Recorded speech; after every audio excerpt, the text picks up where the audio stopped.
welcome to Author Nation Interviews. This is your place to elevate your author journey and learn about all the things you need to know. I'm your host, Melody Ann, and I'm thrilled to have you here today. Today, we're actually talking about a really important topic that all authors need to pay attention to, and that is your security. So, as a part of Author Nation, we have a wealth of resources for you.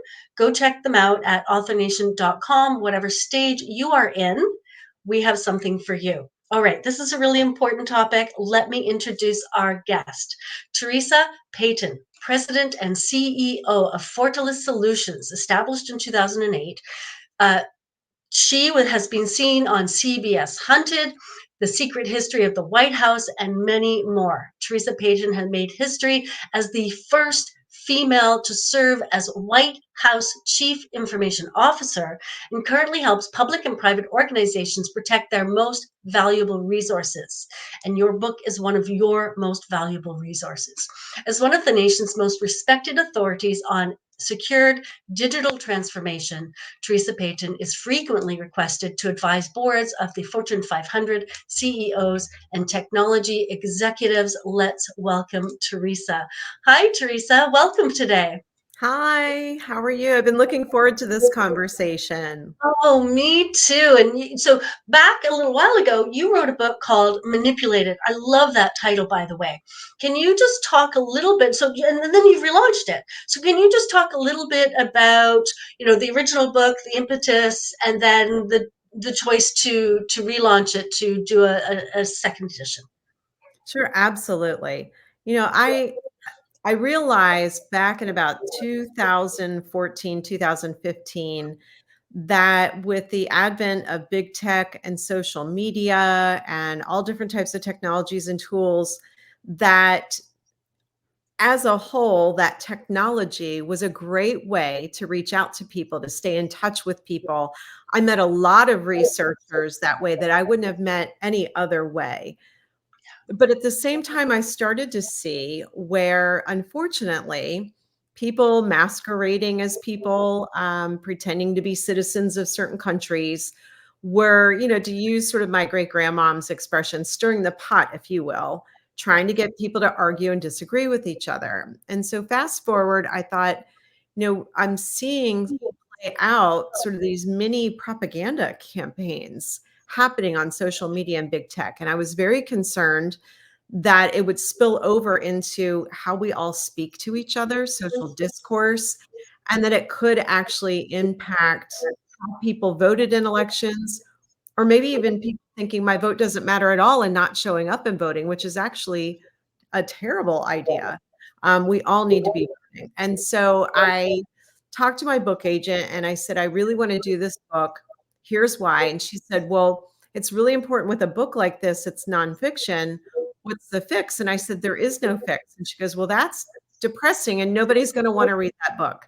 So I had to keep working on the book project, recalibrate it, and really make it something where it's got fictional vignettes of what could happen if we do nothing, fictional vignettes of what could happen if we actually do something. And then finally got, the publisher to agree to publish the book. And then the book launched when all bookstores were closed in April of 2020. Yeah. But you know what? I persevered, worked with our local bookstore. They did an incredible job, even though they were officially closed. They were allowed to continue to sell books, curbside pickups, mailing all over the world. And they let me come in following COVID protocols and personalize books for people. And so that perseverance paid off. And I watched as the technology continued to evolve, including generative AI, things like ChatGPT were not out when the book came out in 2020. They weren't in the sort of the public domain. And my book agent and I talked and said, we've got to update this book, and went to the publisher. They agreed. And what I love about the second edition is they agreed to make it available in paperback. So now you can carry it with you. It's more accessible for people who don't prefer to have the ebook or a hardcover. Now you can have it more accessible, more affordable, and in paperback. Yeah. Brilliant. Thank you. And now you're on the second edition because, as you said, things are changing so quickly. It's really difficult for anyone to keep up. It feels like.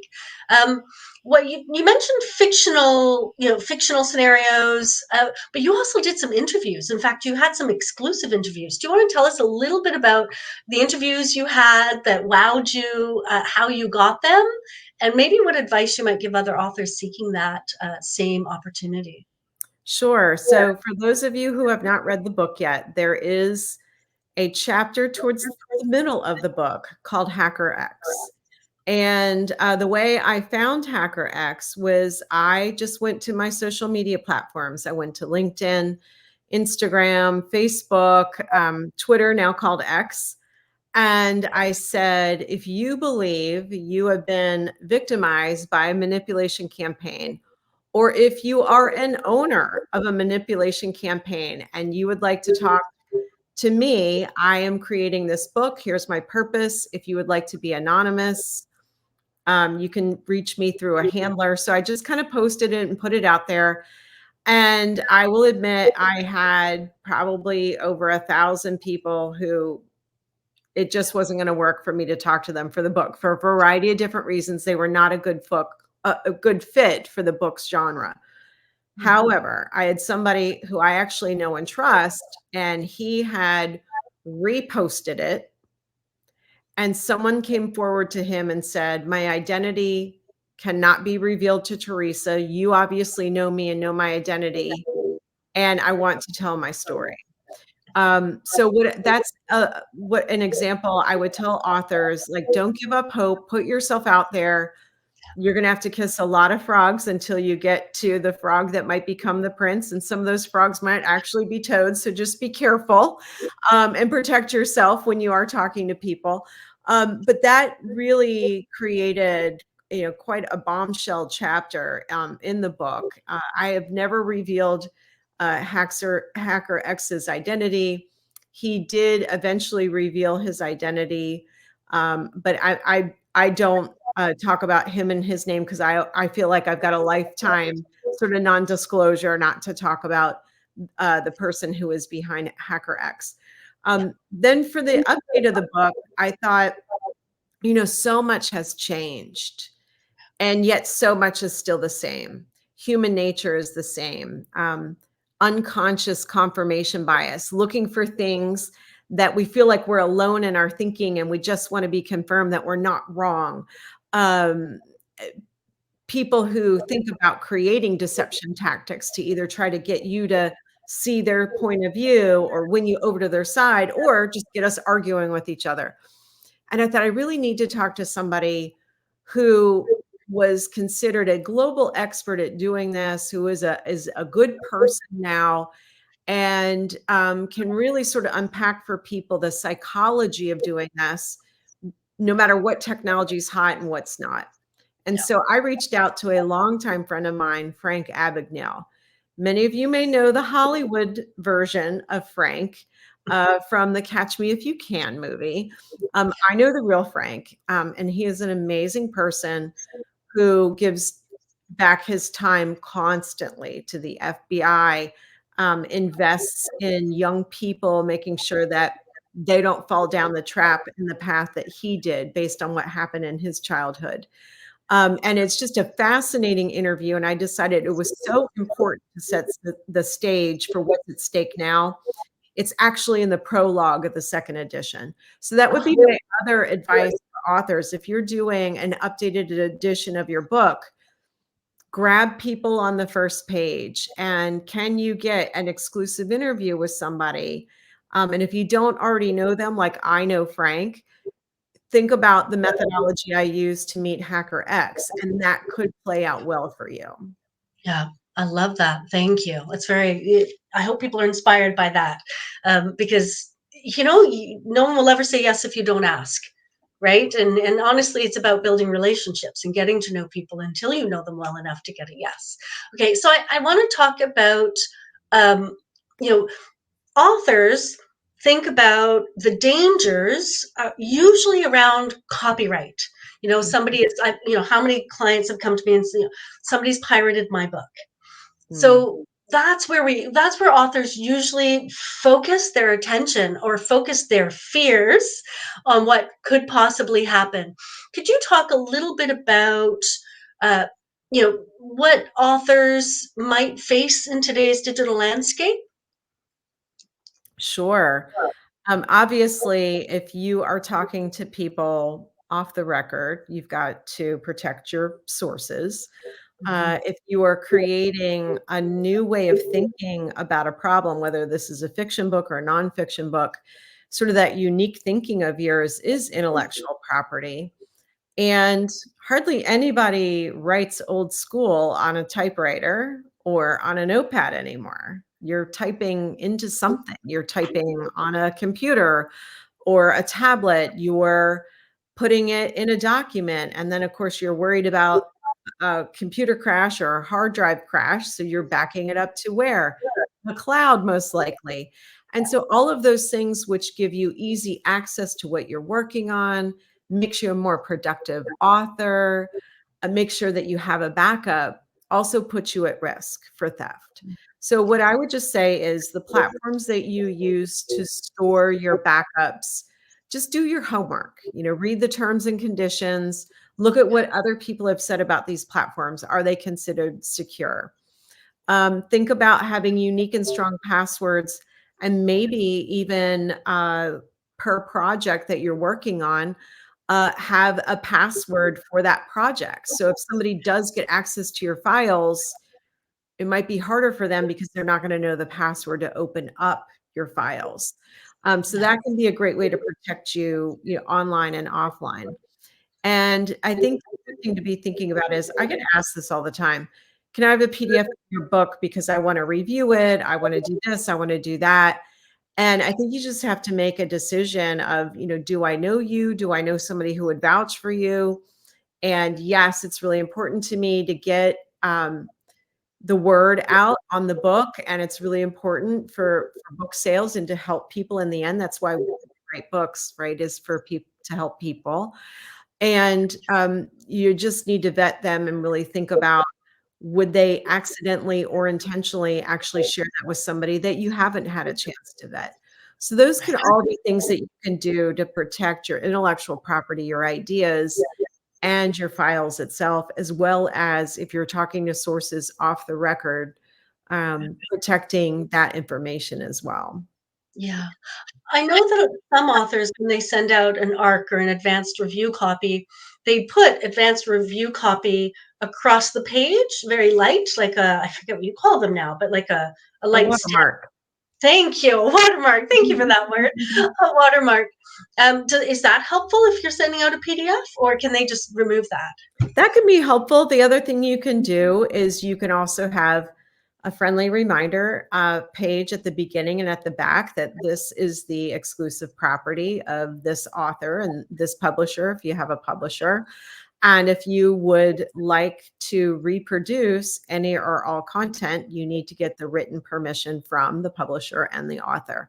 And so Right. that can be a great way to remind everybody, I'm sharing this with you. Maybe it gets shared a second or a third time, but you remind everybody this is the property of this publisher and this author. And you know what? We don't mind you posting it online, but we want to be cited and we want permission first. Right. So look at the Creative Commons, options and pick one and make sure that's clear to people. Exactly. Yeah. I remember it used to be a long time ago, people would package up their manuscript in an envelope and then self-address it to themselves and mail it with the date on it. And they'd keep that. And so if anyone came and said, "Oh, I've written this book," they could say, "No, no, I wrote that book." And they had a proof because they'd mailed it to themselves and dated it and had stored it unopened. And I know that was one of the ways authors used to protect their security, but it's very old school now, isn't it? That's fantastic. Sometimes I say, though, the simplest and even what feels like manual or old school options, sometimes old school rules, right? So I always say to people, whatever you can implement and track, Yeah. that's the right system for you. Yeah. So mailing it to yourself is not a crazy idea. No. It's still a good Now the idea. question is when will it actually make it back to you? We've got some real challenges with, Yeah. mailboxes being stolen, but, Yeah. but that can be a good Yeah. option. Yeah, I mean, you could courier it back to yourself, right? As long as there's some kind of proof that it was, it came in on a certain date. You want some kind of stamp on it, right? As long Yes. as it's something like that, I think that would work. All right. So your expertise lies in cybersecurity, right? That's is like you know a lot about everything, but if I understand, cybersecurity was like one of your fortes. Is that correct? It is. Yeah, I like to think of myself as somebody who studies the human user story and likes to do secure digital transformation. Because I didn't start my career in security. I started my career in enabling the human user story through technology in banking.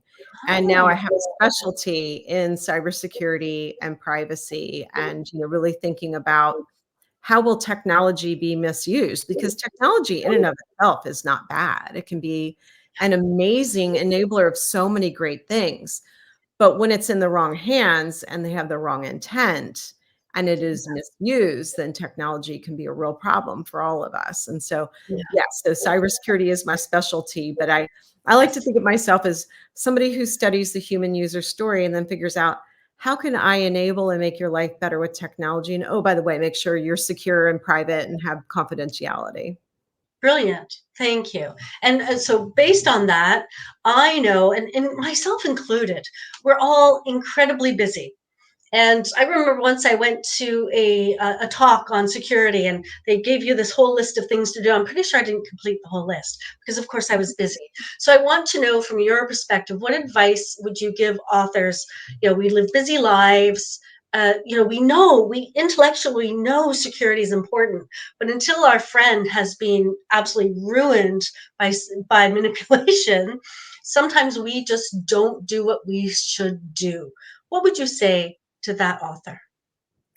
Sure. Well, first of all, I can understand why Yeah. people are just kind of exhausted by the whole topic of cybersecurity because everything at the end of the day seems to rest on the individual shoulders, which is really ridiculous in my opinion, right? And so we spend a lot of money on computers, we spend a lot of money on software, we buy antivirus, we buy, maybe even identity theft protection, and we do everything we think we're supposed to do, and yet through typically no fault of our own, these cyber criminals find those thin spaces where we are exposed and we don't know it. And that's where they take advantage. And so, what I would say is there's a couple of things that you can do. I always say, here's my advice on how to be mostly unhackable because everybody can be hacked into if somebody really targets you and focuses on you.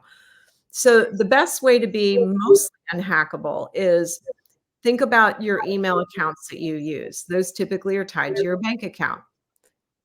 What if your book projects and how you interview people and how you interact on social media were different email accounts and not the same one that you use on your bank account? Same thing, we give out our real cell phone number. Mhm. How do you get your text messages for two-factor and multi-factor authentication? It's your Mhm. real cell phone number, and Mhm. fraudsters have figured that out. So think about a service like Talkatone or Google Voice, which will give you a free number that you can hand out and forward it to your real cell phone. So there's some different strategies you can use. They're not expensive. You don't have to be a security or technology engineer to implement them, and they can Yeah. make a huge difference Yeah. in cyber criminals studying our human nature and human behavior and just throw them a little off the trail so that they can't target you and get to you. Yeah. Yeah. And one more question around this. You know, we say, your house doesn't need to be absolutely perfect in the way of you can't break into it, but people are looking for the easy route in. So if your house is difficult to break into, or your car is difficult to break into, and your neighbor's house is easy, or your neighbor's car is easy, they're probably going to go for what's easy. I'm assuming hackers are the same. They prefer not to work too hard for it.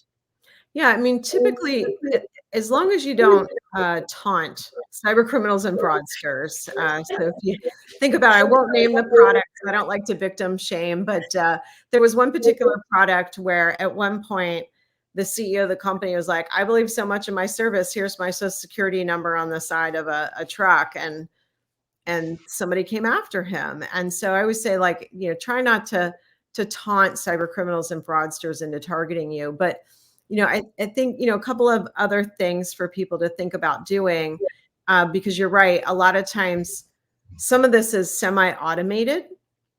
So they're just kind of doing a spray, if you will. They actually call it password spraying. They will use like passwords from accounts that have been hacked, dumped on the open web, the dark web, the deep web. And then they'll do that password and different variations of that password, knowing that we're creatures of human behavior. So, for example, somebody who says winter 2024 exclamation point probably does spring 2024 exclamation point, because it's something they can remember. Yeah, And so if that type of a password is something that you use, cyber criminals will just try variations of that until they get in. So the got way it. you throw them off is instead throwing them off by changing your password methodology instead, something you can still remember, but something not easily guessed. And I'll give you an example. When you walk into a room, when you normally log into this platform, what do you think? What do you feel? And what do you see? So, for example, if you're a cat person and you live on a lake, and when you sign into your credit card bill, it makes you sad, you could do something like sad cat lake lamp and then an exclamation point. And fraudsters are going to have a really hard time, figuring that password out because you don't have it on social media. And you could do it in a random way that it makes it harder for them to get in there. Yeah. Another thing to think about as it relates to your identity is you can temporarily or permanently freeze your credit report so that it makes it hard for you to get credit. But if you don't care about that, or you can always temporarily lift it. But you can sleep better at night knowing somebody can't just apply for credit in your name, and that can be incredibly helpful. Yeah, no, absolutely. I had a friend who had everything stolen, her bank account, her line of credit, her credit. She didn't know until one day she went to buy, $20 worth of groceries and her credit card didn't work. And then her other credit card didn't work. And then her debit card didn't work because she'd had them all on one card. So I actually have everything separated on different cards. You can't get one, if you get one card, you can't get everything else, right? But I just watching that, it was devastating. I just never want that to happen to me. So thank you, Teresa, very much. I really appreciate all the advice. I've been absolutely enthralled the whole time with all these ideas. I've got to find the time to start implementing a few of them. If you are as enthralled as I am about what Teresa's been saying, please visit fortalissolutions.com and learn more about Teresa and what she does. And Teresa, before we head off, just before we were recording, we were talking about where to get your book. And I would love you to just tell that story about, the book came out when COVID closed everything down, and you worked with a local independent family-owned store. Can you tell us a little bit about that? Sure. Yeah. So the book is available in ebook and paperback now. The old form of the book, the first edition, is in hardcover, and there is an audiobook, which is actually free for a lot of Amazon Prime. So you can get it on any online bookstore, including Amazon. But let's talk for a moment about independent bookstores and how much I always loved them before the pandemic, and I love them now. So Park Road Books is local to me. It's family run. It's been around for a very long time. My book launched when the world was shutting down, April 2020. All my book signings canceled. TV studios weren't really sure about remote TV interviews gone. Speaking about my book on the road, gone. It's hard to do a book launch when everything's closed. And I called Park Road Books and they said, look, we've got protocols for authors like you. We can ship all around the world. And oh boy, did they. They shipped my book to Singapore, Japan, you name it. And so they put out marketing. They encouraged people to buy my book. They told people that I would personalize or autograph every book, and they created COVID protocols for their customers. So they would let people call the store or email them. They would do curbside pickup. They would do one customer in the store at a time. Here's our hand sanitizer. Here's a mask. Here's a desk that's constantly being sanitized. And, here's your appointment to pick up your stuff if you want to come in the store. And then they set up behind plexiglass a sanitized workstation for me to come in and personalize books. I cannot say enough great things about Park Road Books. And a little fun fact, that year, 2020, President Obama had a book come out as well. And for Park Road Books, they always list the top 10 sales for 2020. And I'm like delighted to be able to say I was actually the number one book sold, and I beat out President Obama for book sales at Park Road Books. And I give a lot of credit to my friends at Park Road Books. I just cannot say enough great things about. Please support independent bookstores every chance you get. Yeah. Brilliant. Thank you. And I think there are two important pieces to that. One, if when you buy Teresa's book, do it through this particular bookstore. I am going to put the link in the description for you so they can get orders from my listeners. So order through them. They will ship anywhere in the world. And two, when you go to sell your book, find a local independent bookstore and build a relationship with them, support them, and let them support you, because that is how we build our careers as authors, whether we're traditionally published or self-published, it doesn't matter. Teresa, thank you very much for joining me today. I really enjoyed this conversation. Yeah, our time together went so fast. It's great to meet you. Thanks for what you're doing for authors. It's really fantastic. And thanks for inviting me on, and I hope you'll have me back in the future. Absolutely. Thank you, Teresa. All right, everyone out there, thank you for joining us at Author Nation today. I hope you found this conversation inspirational. Inspirational in the sense of, I can protect myself. I will do, just pick one or two of these things and do it. In fact, in the show notes on my website, I'm going to go through and I'm going to pull out those quick action items that you can do to start the momentum toward protecting yourself better. Now, don't forget to visit authornation.online. We have resources there for you as well. And I value your feedback and I value your support. So if you've enjoyed this episode, take a moment, leave a comment and a review. And of course, share it with someone who needs to know more about their own security online. Help them out. And your engagement helps us continue to bring you insightful content and serve the nonfiction author community. So keep writing and keep sharing your stories with the world.